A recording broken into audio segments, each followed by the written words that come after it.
Is there only one type of truth in the media? Can the truth be reflected in a way that divides it?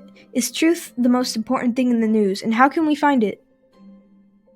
It may seem that there is only one type of truth, however the concept we see as truth always has multiple differing perspectives, and the truth is often hard to find in the media, resulting in multiple truths and multiple perspectives. The answers lie in whataboutism, often referred to as false balance or both sidesism. Whataboutism is the technique or practice of responding to an accusation or difficult question by making a counter-accusation or raising a different issue. Politicians use this tactic to avoid criticism or responsibility by drawing attention to other wrongdoings, even if they're irrelevant or not credible.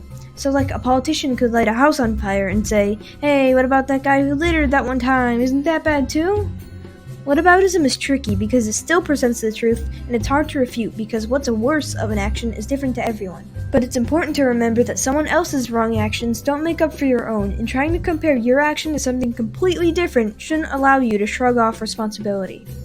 Whataboutism is also just used to provoke the other side or bring up more conflict, and it never presents a clear solution, just makes everything more confusing. And even sometimes, whataboutism gives a valid point to another side.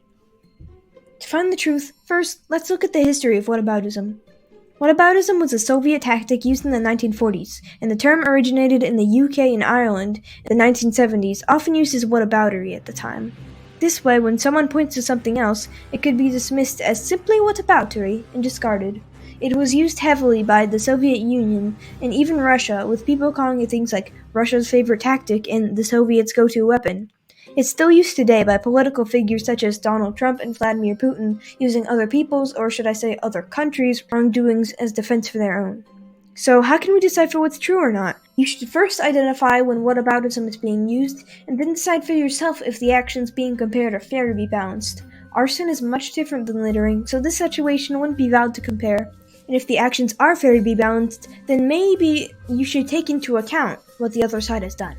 Whataboutism can help bring a meaningful discussion and bring light to an unjust action, but in a world where everyone who's done something wrong can just point to someone else who did something worse, it's like nobody did anything at all. And how true would that be? Moral of the story, even though most people think truth is a singular concept, truth always has multiple perspectives, and one should weigh them carefully in the media, especially when dealing with topics like whataboutism. Whataboutism presents multiple truths, and it's up to you to decipher them.